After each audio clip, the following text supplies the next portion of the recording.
ባንክ አካውንታችሁ ላይ ከ50 ሺህ ብር በታች ከሆነ ያለው ይሄ ቪዲዮ ለእናንተ ነው። አሁን ኢትዮጵያ ውስጥ የሚኖር ሰው ከመቼውም ጊዜ በላይ ከባድ ጊዜ ውስጥ ነው ያለው። ሰዎች ስራቸውን እያጡ ነው፣ መኖሪያ ቤታቸውን እያጡ ነው፣ ባላቸው ደግሞ ሰርቫይቭ ማድረግ እየከበዳቸው ነው። ተጨማሪ ገንዘብ መስራት፣ ያለንን ዱፕሊኬት ማድረግ፣ ማባዛት፣ ማሳደግ አማራጭ ያለው ጉዳይ አይደለም። ሰው ባንካችሁ ላይ 50 ሺህ ብርና ከዛ በታች ከሆነ ያለው በደንብ አድርጋችሁ አዳምጡኝ። የመጀመሪያው ነገር አሁን እየሰራችሁት ካለው ሰዓት ተጨማሪ መስራት ይኖርባችኋል። በጣም ብዙ ሰው በቀን 8 ሰዓት ሰርቶ ረጅም ሰዓት የሰራ ብዙ ነገር ያከናወነ ይመስላል፣ ግን ኖ የእውነት ነው የምላችሁ። ከዚህ በኋላ ለ30 ቀን ወሰዱና በእነዚህ 30 ቀናት ውስጥ በቀን 12 ሰዓት ለመስራት ሞክሩ። 12 ሰዓት ማለት ጠዋት 3 ሰዓት ብትጀምሩ እስከ 11 ሰዓት ወይም ደግሞ እስከ 12 ሰዓት ድረስ 8 ሰዓት አካባቢ ይሆናል። ከዛ የቀሩትን 4 ሰዓታት ማታ ላይ ደግሞ መስራት ማለት ነው። ሪሊ ከባድ ሊመስል ይችላል። ለዛ ነው 30 ቀን ብቻ የሆነበት ምክንያት። አድርጉትና ተመልከቱት ምን ያህል የምትሰሩት ስራ ላይ ማድረግ እንደምትችሉ። ሜቢ አንዳንዶቻችሁ የምትሰሩት ለሆነ ካምፓኒ ሊሆን ይችላል ኦር ለሆነ ግለሰብ ሊሆን ይችላል። የሚከፍለኝ ያን ያህል ሰዓት እንድሰራ ነው። ኖ እየሰራ ያለው ለራስህ ነው። ይህንን ነገር መጀመሪያ ክሊራውት ማድረግ አለብን። ስራው እናንተን እየቀየራችሁ ነው ያለው። እየቀየራችሁ ካልሆነ ያ ስራ እየተማራችሁበት ፊውቸር እያያችሁበት ካልሆነ ለሱ ሌላ መፍትሄ ያለን በኋላ ነግራችኋለሁ። whatever it is ግን እየሰራችሁት ያለው ሰዓት ላይ ወይም ደግሞ ሰዓታችሁ በገንዘብ ከሆነ የሚለካው የምታገኙትን ገንዘብ ደብል ማድረግ የምትፈልጉ ከሆነ የምትሰሩትን ሰዓት ደብል ማድረግ ነው። ፒሪድ ነው። ያንዳንድ ሰው ጥያቄ ምን ሊሆን ይችላል? አይ በቃ ትርፍ ሰዓት አለኝ እኔ የሚከፈለኝ እስከ 11 ሰዓት እንድሰራ ነው ኦር እስከ 12 ሰዓት እንድሰራ ነው። ግሬት። እንደዛ ከሆነ ደግሞ ሁለተኛው ስቴፕ የሚሆነው ባላችሁ ትርፍ ሰዓት የግዴታ የታይማችሁን ቫልዩ ልትጨምሩት ይገባል። አሁን 8 ሰዓት ሰርታችሁ የሚከፈላችሁ የሆነ ገንዘብ አለ አይደለ? ሰዓቱን ጨምራችሁ ተጨማሪ ገንዘብ ማግኘት የማትችሉ ከሆነ አትሊስት በዛ በምትሰሩበት ሰዓት ግን ይከፈላችሁ የነበረውን ገንዘብ መጨመር ይቻላል። ለምሳሌ በቀን 8 ሰዓት እየሰራችሁ በወር የሚከፈላችሁ 20 ሺህ ብር ከነበረ በቀን በተመሳሳይ 8 ሰዓት እየሰራው በቀን 40 ሺህ ብር እንዴት ሊከፈለኝ ይችላል? ይሄንን ለማወቅ ምንድነው የማደርገው? ኦኬ እንደኔ በቀን 8 ሰዓት እየሰራ 40 ሺህ ብር እየተከፈለው ያለ ሰው ማን አለ ካምፓኒ ውስጥ? ወይም ደግሞ ማን አለ ላማክረው ኦር ደግሞ ሞዴል ኮፒ ላደርገው የምችለው ሰው ማን አለ? እነዛ ሰዎች ከኔ የተለየ ያላቸው ነገር ምንድነው ብዬ ስመለከት የመጀመሪያው ወይ ስራቸው ላይ በጣም ጎበዞች ናቸው። ያ ማለት እኔ ማላውቀውን ብዙ ቴክኒካል ነገሮች ያውቃሉ፣ ስማርት ናቸው፣ የተሻለ አውትፑት ማውጣት ይችላሉ። ካልሆነ ደግሞ ኮምፕሊመንተሪ የሆነ ስኪሎች አሏቸው። ያ ማለት የሆነ ቴክኒካል ሰው ነበረ፣ ከዛ ግን ማኔጅመንት ተምሯል፣ ከዛ ግን የሆነ ሰርቲፊኬት አለ፣ ውጭ ሀገር የወሰደው ኮርስ አለ ምናምን እነዛ ነገሮች ናቸው እዛ ፖዚሽን ላይ እንዲቀመጡ ያደርጓቸው።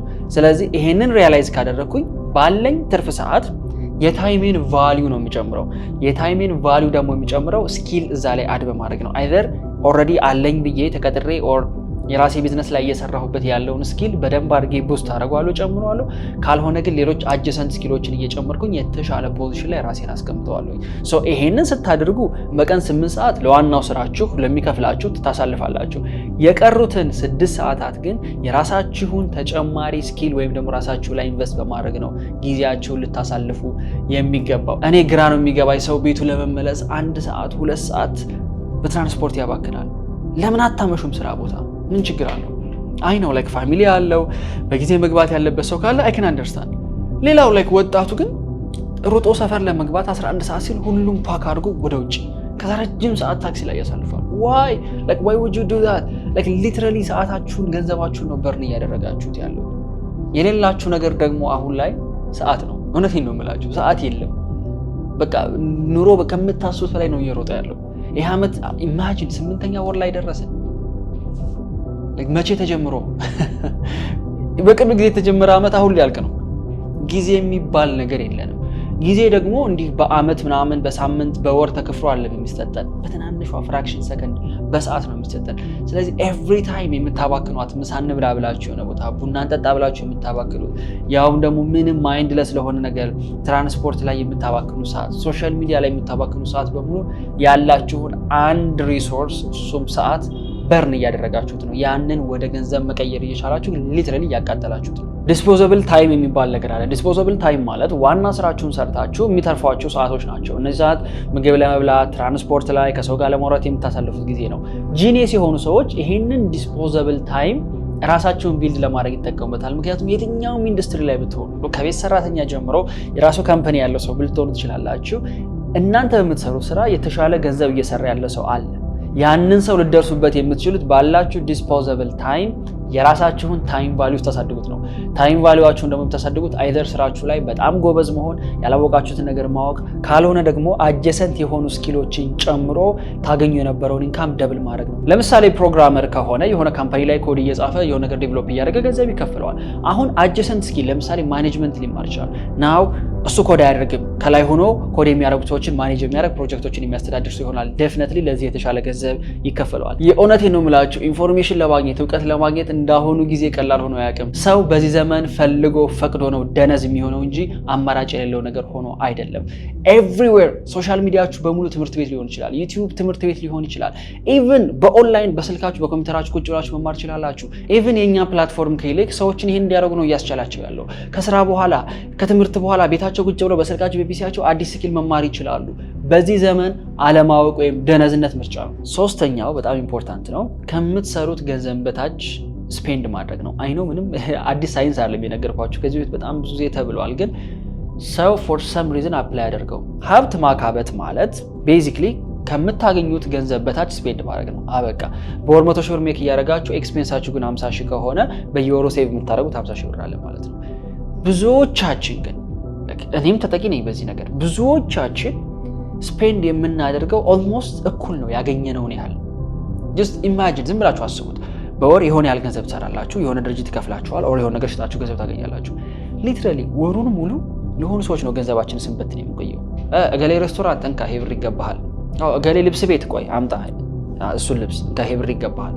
ገንዘባችንን በሙሉ ስንበት ነው የምንለው። ስንበት ነው። እንዴት ነው ገንዘቤን ማኔጅ ማድረግ አለብኝ ለሚል ሰው ቤዚክ የሆነ ስትራክቸር 60% የሚሆነው ኢንካማችን ስፔንድ የምናደርገው አስፈላጊ ነገሮች ላይ ነው፣ ወይም ደግሞ ኒድ የምንላቸው ለምሳሌ ትራንስፖርት ሊሆን ይችላል፣ ምግብ ሊሆን ይችላል፣ የቤት ኪራይ ሊሆን ይችላል። እነዚህ ነገሮች ላይ እናሳልፈዋለን። የቀረውን 20% ደግሞ ስፔንድ የምናደርገው የኛ ፍላጎቶቻችን ላይ ነው። እነዚህ በጣም ኔሴሲቲ አይደሉም፣ ግን ተጨማሪ ጫማ መግዛት፣ ተጨማሪ ልብስ መግዛት፣ ከጓደኞች ጋር ሃንጋውት ማድረግ ነው፣ በቃ ጥሩ ላይፍ ስታይል እንዲኖረን የሚያደርጉ ነገሮች ላይ ስፔንድ እናደርገዋለን ያን 20%። የቀረውን 20% ግን እንደው ከ10 እስከ 20% ያቺ ገንዘብ ሴቭ የምትደረግ ናት። በቃ 10%፣ ሌላው ይቅርና 10% ያቺን በወር ውስጥ ለራሳችሁ ሴቭ አድርጓት። ያቺ ገንዘብ የእናንተ ናት። ዘ ሪቸስት ማን ኢን ባቢሎን የሚል መጽሐፍ ላይ ይቺ ኮንሴፕት አለች። 10% of your income is yours ይላል። በቃ 10% የኢንካምህ የራስህ ነው። ሌላውን በት ነው ሄድና ለቤት አከራይ ስጠው፣ ለታክሲ ለትራንስፖርት ስጣቸው፣ ለልብስ ስጣቸው፣ ለምግብ ስጣቸው። ያችን 10-20% ግን ቆጥባት። ያችን የቆጠብካትን ገንዘብ በኋላ የሆነ ቦታ ላይ ኢንቨስት ታደርጋታለህ። ኢንቨስት ማድረግ ስትችል ወይም ደግሞ የሆነ ማቴሪያል መግዛት ሲኖርብህ ያ ማቴሪያል ደግሞ ተመልሶ ገንዘብ ጀነሬት የሚያደርግ ይሆናል።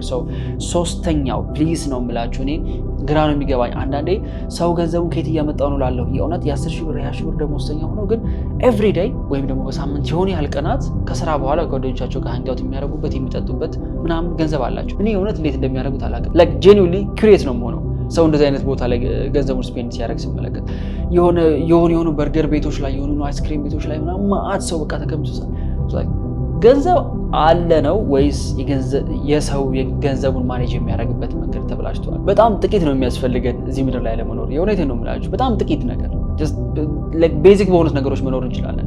ግን ማስታወቂያ፣ ማርኬቲንግ፣ አድቨርታይዚንግ የሚባለው ነገር በሙሉ ምንድነው የሚነግረን? ህይወታችሁ ሙሉ አይደለም ይሄ ፕሮዳክት ከሌላችሁ፣ ይሄን አይስክሬም ካልበላችሁ በቂ አይደላችሁ፣ ይሄ ፒዛ ቤት ካልመጣችሁ በቃ ዩናት ኩል የከተማ ልጅ አይደላችሁ። ይሄ ነው ማስታወቂያ፣ ፊር ነው የሚሸጥልን። ግን ለመኖር የሚያስፈልገን ጥቂት ነው። እውነቴን ነው የምላችሁ። ሞር ተጨማሪ ሰዓት ስትሰሩ ደስ የሚለው ነገር እነዚህን ኤክስፔንሶች ከት ማድረግ ትችላላችሁ። በቀን 12 ሰዓት መስራት እፈልጋለሁ ካለ አንድ ሰው ከጓደኞቹ ጋር ሄዶ ማታ ማታ የሚጠጣበት ምንም አይነት ሰዓት አይኖረውም። መስራት በራሱ ገንዘብ ሴቭ ልታደርጉ ያስችላችኋል። አራተኛ ገንዘብ እንዴት እንደሚሰራ ልትረዱት ይገባል። ብዙ ሰው ስለ ገንዘብ አሰራር አንደርስታንዲንግ የለውም። እውነቴን ነው የምላችሁ። በወር የሆነ ያህል ሰዓት የሆነ ካምፓኒ ስለሚሰራ ገንዘብ ይከፍለዋል። ስለዚህ ለሱ እዛ ካምፓኒ ላይ የሚያሳልፈው ሰዓት ነው ገንዘብ ማለት። ገንዘብ ማለት ታይም ነው። ለብዙ ሰው ዴፊኒሽኑ ይሄ ነው ራይት። የመጀመሪያዎቹ የፋይናንሻል ቡኮች ለምሳሌ ሪች ዳድ ፑር ዳድ ስታነቡ የመጀመሪያው የሚነግሯችሁ ነገር ይሄ ነው። በቃ ገንዘብ ማለት ታይም ማለት አይደለም። ሞር ከፍ እያላችሁ ስትመጡ አንደርስታንድ የምታደርጉት ነገር ግን ገንዘብ የሚባለው ነገር ቫልዩ ሲባዛ ሌቨሬጅ ነው። ምን ማለት ነው? ቅድም ባነሳ ነው አንድ ፕሮግራመር አለ ኮድ እያደረገ ነው። ከዛ ደግሞ ማናጀሩ አለ። ማናጀሩ የተሻለ ገንዘብ ያገኛል ከፕሮግራመሩ ይልቅ። ለምን ሲባል ፕሮግራመሩ ሞስት ፕሮባብሊ ረጅም ሰዓት ይሰራል ከማናጀሩ በላይ። ግን ማናጀሩ አድ የሚያደርገው ቫልዩ እና ፕሮግራመሩ አድ የሚያደርገው ቫልዩ ሁለቱ የተለያዩ ናቸው። ፕሮግራመሩን ቶሎ ሪፕሌስ ማድረግ ይቻላል፣ ማናጀሩን ግን ሪፕሌስ ማድረግ አይቻልም። ሶ እዛ ካምፓኒ ላይ የሚጨምሩት ቫልዩ ወይም ደግሞ ምን ልበላችሁ ቫልዩ በገንዘብ ሊለካ ይችላል፣ ቫልዩ በሬፑቴሽን ሊለካ ይችላል፣ ቫልዩ በአክቹዋሊ የካምፓኒው ይሄ ወርዝ የሚያደርገው ገንዘብ ራሱ እሱ ራሱ ቫልዩ ሊሆን ይችላል። ያ ማናጀር ሲመጣ ካምፓኒው ተጨማሪ ገንዘብ ሜክ እንዲያደርግ ሊያስችለው ይችላል፣ ጥሩ ሬፑቴሽን እንዲኖረው ሊያስችለው ይችላል። ከዛ ደግሞ ትላልቅ ዲሎች እንዲያመጡ ሊያደርግ ይችላል። ያ ነው የማናጀሩ ስራ። የፕሮግራመሩ ስራ ደግሞ የመጣለትን ስራ መስራት ነው። ስለዚህ የሁለቱ ቫልዩስ ኮምፕሊትሊ ዲፈረንት። ለዛ ነው ማናጀሩ የተሻለ ገንዘብ የሚከፈለው። ከዛ አንድ ደግሞ ብዙ ጊዜ የማይወራ አንድ ራሱን የቻለ ሜትሪክስ አለ። ሲባዛ ምን ብያቸዋለሁ? ሌቨሬጅ ብያቸዋለሁ። ሌቨር አማርኛው አይ ቲንክ መከር ነው መሰለኝ። ይሄ እንዴት ነው ፊዚክስ ላይ የተቀመጠን ነገር በእጅ ከመግፋት ይልቅ የሆነ እንጨት ነገር አስገብተው መገልበጥ፣ ያ ነው ሌቨሬጅ ማለት እና ሌቨሬጅ የምንሰራውን ስራ በሆነ መንገድ ኢምፕሩቭ የምናደርግበት ነገር ማለት ነው። ለምሳሌ ክሌክስ እንውሰድ። ብዙ ኦንላይን ኤዱኬሽናል ፕላትፎርሞች አሉ፣ ተመሳሳይ ቫልዩ ፕሮቫይድ እያደረጉ ነው። አሁን ክሌክስ ምን ሌቨሬጅ ሊያደርግ ይችላል? የዮናስን ፐርሰናል ብራንድ ሌቨሬጅ ሊያደርግ ይችላል። የዮናስን ፐርሰናል ብራንድ ሊጠቀም ይችላል። አሁን ሌላ ፐርሰናል ብራንድ የሌለው የሆነ ካምፓኒ እየተፍጨረጨረው ነው ለማስተዋወቅ። እዚህ ጋር ግን ሰዎች ዮናስ የሚባለውን ሰው ያውቁታል። ስለዚህ እሱን ብጠቀም እንዴት ነው ካምፓኒውን ላሳድግ የሚችለው? ያንን ሲያስብ ኦኬ ዮናስ ለምን ራሱ ፕሮግራም አያዘጋጅም? ለምን ራሱ ኮርስ አያዘጋጅም? ለምን ራሱ ላይቭ ሴሽን አይሰጥም? አሁን ሊትራሊ ሌቨሬጅ የተደረገው የዮናስ ፐርሰናል ብራንድ ነው። ምናልባት እኮ ከኔ በላይ እውቀት ያላቸው ሰዎች ሊኖሩ ይችላሉ። እኔ ነኝ ብቸኛው አዋቂ ብዬ ኤጎይስቲክ ልሆን አልችልም። የተሻሉ ሰዎች ሊኖሩ ይችላሉ። ግን ሰው ስለማያውቃቸው የእነሱን እውቀት ሌቨሬጅ ማድረግ አልተቻለም። ዮናስን የሆኑ ያህል ሰዎች ስለሚያውቁት ግን የኔን ፐርሰናል ብራንድ ሌቨሬጅ አድርጎ ካምፓኒው እንዲያድግ ማድረግ ይቻላል። ይሄ አንድ ሌቨሬጅ ነው። ሁለተኛው ሌቨሬጅ ደግሞ ገንዘብ ሊሆን ይችላል። አንድ ካምፓኒ ሲጀመር ከስክራች ከሚጀምርና የሆነ ያህል ሚሊዮኖችን አስገብቶ የሚጀምር ካምፓኒ የሚያገኙት ሰክሰስ ተመሳሳይ ሊሆን አይችልም። ቢካዝ ያኛው ሌቨሬጅ የሚያደርገው ገንዘብ ስላለ። ሶስተኛው ሌቨሬጅ ደግሞ ቴክኖሎጂ ሊሆን ይችላል። አንዳንዶቹ ስቲል በጣም ኦልድ በሆነ ሲስተም የሚሄድ በቃ በድሮ አሰራር የሚራመድ ይኖራል። አንዳንዱ ደግሞ በደንብ በሰለጠነ ቴክኖሎጂ ኤአይ ባለበት ይሄዳል። ያንን በማድረጉ ብቻ የተሻለ ገንዘብ መጠየቅ ይችላል። ራይት። ስለዚህ ቅድም እንዳልኳችሁ ነው አንድ ሰው ፕሮቫይድ የሚያደርገው ቫልዩ እንዳለ ሆኖ ተጨማሪ ግን ሌቨሬጅ የሚያደርገው ቴክኖሎጂ፣ ስኪል፣ ኤቭሪቲንግ የምትሰሩትን ስራ ሊያፋጥንላችሁ የሚችል ነገር በሙሉ ሌቨሬጅ ይባላል። ገንዘብ ማለት የምትሰጡት ቫልዩ ሲባዛ ባላችሁ ሌቨሬጅ ነው። ይሄ ከሆነ ፎር ሹር የትኛውን ቦታ ላይ ብትገቡ የተሻለ ገንዘብ ሜክ ማድረግ ትችላላችሁ። ሌላ ምሳሌ ልስጣችሁ። ለምሳሌ እንበልና አንድ ፖዚሽን ላይ ገብተን ስራ ልንሰራ ነው እንበል። ሶሻል ሚዲያ ማርኬተሮች ነን። እኔም ልቀጠር ነው፣ እናንተም ልትቀጠሩ ነው። የሆነ ካምፓኒ ሄደን ቅጠሩኝ ብንል ራይት ሁለታችን ልንሰጠው የገባ ነው ቫልዩ አለ አይደለ? ቫልዩአችን እንኳን እኩል ቢሆን እኔ ሌቨሬጅ የማደርገው ምን አለኝ? ፐርሰናል ብራንድ አለኝ። ጀስት ቢካዝ ሶሻል ሚዲያ ላይ ኮንቴንት ክሬት ስለማድረግና ሰው ስለሚያውቀኝ ብቻ ተጨማሪ ገንዘብ ማግኘት ይችላል። ለምን? እሱ ሌቨሬጅ ማድረግ ስለሚችል። አይዲያውን በደንብ ያገኛችሁት ይመስለኛል። ገንዘብ መስራት የሚባለውን ነገር ኦብሰስድ ከመሆናችሁ በፊት መጀመሪያ እንዴት እንደሚሰራ ራሱ አንደርስታንድ ታደርጉት ይገባል። ብዙ ሰው ይሄንን ሳያቅ ዝም ብሎ በማይረባ ኦንላይን ስካም የሆኑ ሰዎችን ዝም ብሎ በመከተል ገንዘቡን ሲበላ እናየዋለን። ኤቭሪዴይ የምንሰማው ታሪክ ነው። መጀመሪያ እንዴት እንደሚሰራ አንደርስታንድ አድርጉት። ከዛ በኋላ ወደ መስራቱ ስቴፕ ትሄዳላችሁ። አራተኛው ስቴፓችን የሚሆነው ይሄ ነው። አምስተኛው ባላችሁ ትርፍ ሰዓት ተጨማሪ ገንዘብ ወይም ሳይድ ኢንካም የምታገኙበት ቢዝነስ ያስፈልጋችኋል፣ ወይም ደግሞ የሆነ ሀስል ያስፈልጋችኋል። አሁን ያላችሁን ስራ ብታጡትስ? አሁን ያላችሁን ኢንካም ስትሪም ብትቆረጡ ምን ታደርጋላችሁ? እውነቴን ነው የምላችሁ። ይሄ ኮንትሮቨርሻል ነገር ነው በነገራችሁ ላይ። እኔ የሆነ 4-5 ሳይድ ኢንካም ይኑር ብሎ የሚያምን ሰው አይደለሁም። ኢቭን ኢፍ እኔ እንኳን ራሴ እንኳን ቢኖረኝ፣ ግን የሆነ ነገር ከጀምራችሁ እዛ ላይ ብቻ ፎከስ አድርጋችሁ ብትሄዱ በሆነ ያህል ኤክስቴንድድ ፔሪድ ኦፍ ታይም እዛ 2-3-4 ኢንካም ከሚያሳድደው ሰው ይልቅ እናንተ የተሻለ ማግኘት ትችላላችሁ ብዬ ጀኒውሊ አምንበታለሁ። ግን ደግሞ ሴቭ ያደረጋችሁት ገንዘብ ከሌለና ትርፍ ታይም ካላችሁ በዛ ትርፍ ታይማችሁ የግድ አዲስ ስኪል ተምራችሁ ሊሆን ይችላል፣ ወይም ደግሞ ያላችሁ ለተጨማሪ ሰው አውጥቶ በመሸጥ ሊሆን ይችላል። ምን ማለት ነው? ለምሳሌ ያንን ፕሮግራመር እንውሰድ። ኮድ እያደረገ ትርፍ ሰዓት አለው ከ12 ሰዓት በኋላ ነው። አይዘር ሌላ ስኪል ተምሮ ዩአይ ዲዛይን ተምሮ ኦር ሰምቲንግ ተምሮ እንደ ፕሮዳክት የሆኑ ዌብሳይቶችን ሰርቶ ምናምን ሊሸጥ ይችላል። እሱ አንድ ነገር ነው። ካልሆነ ግን ቀን የሚያገለግላቸው የሆኑ ክላይንቶች ይኖሩታል። ከዛ ደግሞ ማታ ደግሞ የሚሰራላቸው የሆኑ ሰዎች ይኖሩታል። በሁለቱም መንገድ አሁን ያላችሁ የኢንካም ስትሪም ወይም ደግሞ የገቢ ምንጭ እንኳን ቢደርቅ ተጨማሪ የገቢ ምንጭ ማግኘት የምትችሉበት መንገድ ሊኖር ይገባል። የትኛውም ዌልዚ ሀብታም ብላችሁ የምታስቧቸው ሰዎች በአንድ ኢንካም ስትሪም የሚኖር የለም። አይደለም እነዛ ትላልቅ ሰዎች እኛ እንኳን አሁን ገና ማርኬቱ ላይ ገብተን አዲስ ገንዘብ ኤክስፔሪንስ እያደረግን ያለን ሰዎች በትንሹ 3-4 ኢንካም ስትሪም ይኖራል። ምክንያቱም አንዱ የሆነ ጊዜ ላይ ሊደክም ይችላል፣ ስትሮንግ ሆኖ ላይ ቀጥል ይችላል። ለምሳሌ በካምፓኒ ብዙ ሰው የማያውቀው ነገር ነው የምነግራችሁ። ለምሳሌ በካምፓኒ የሆነ ጊዜ ላይ ሊትራሊ ድርጅቱ ገንዘብ ሊያጣ ይችላል። ሊትራሊ ደሞዝ የሚከፍለው ገንዘብ ሊያጣ ይችላል።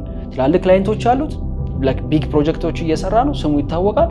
ግን ደሞዝ የሚከፍለው ሊያጣ ይችላል ያ ድርጅት። የዛን ጊዜ ሌሎች ተጨማሪ ስትሪሞች ስለሚኖሩት ያንን ከባድ ጊዜ በሱ መሻገር ይችላል ነው። ከዛ በኋላ እነዛ ፕሮጀክቶች ገንዘብ ሲከፍሉት መልሶ ይጠናከራል። ከዛ የሆነ ሳይድ ኢንካማችን ደግሞ ይደርቅብናል። እሱን ደግሞ ሄደን ነርቸር እናደርገዋለን። እንደዛ እየተደረገ ነው የሚቀጥለውና አሁን ገንዘብ የሚያመጣላችሁን ነገር ብታጡት አሁን ዘመኑ ከፍቷል። የእውነቴን ነው የምላችሁ። ገንዘብ ከሌላችሁ ምንም ነገር ማድረግ አትችሉ። የሰው ፊት የሚታይበት ጊዜም አይደለም ያለ ነው። በፊት የሰው ፊትም ታይቶ የሆነ ነገር ይገኝ ነበር። አሁን የምታዩቸው ሰዎች ራሳቸው ለእናንተ የሚሰጡት ምንም ነገር የላቸው። ስለዚህ ለራሳችሁ ያላችሁት ራሳችሁ እስከሆናችሁ ድረስ ምንጊዜም ወደፊት ሊመጣ የሚችለውን ነገር አስቦ ካሁኑ መዘጋጀት የግዴታ አስፈላጊ ነው።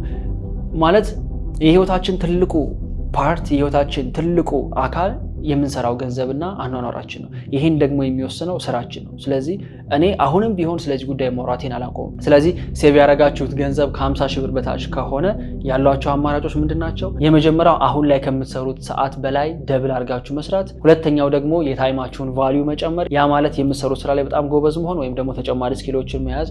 ሶስተኛው ደግሞ ከምታገኙት ገንዘብ በታች ስፔንድ ማድረግ። ለመኖር የሚያስፈልገው በጣም ጥቂት ነው። እነዛ የገዛችኋቸው ቤት ውስጥ ያሉ እቃዎች በሙሉ አያስፈልጓችሁም። አራተኛ የሚሆነው ገንዘብ እንዴት እንደሚሰራ አንደርስታንድ ማድረግ። እንዲሁም የመጨረሻው አምስተኛው ደግሞ ባላችሁ ታይም ተጨማሪ ኢንካም የምታገኙባቸውን መንገዶች ማዘጋጀት። እንዴት ነው ተጨማሪ ኢንካም የማገኝባቸውን መንገዶች የማዘጋጀው ካላችሁኝ፣ አሁን ላይ በሀገራችን ተፈላጊ የማስባቸውን ሃይ ዲማንድ የሚባሉ ስኪሎች ምንድናቸው፣ ምን ብትማሩ ያዋጣችኋል የሚለው ብሬክዳውን አድርጌ የሰራሁት ቪዲዮ አለ፣ እዚህ ጋር አስቀምጥላችኋለሁ።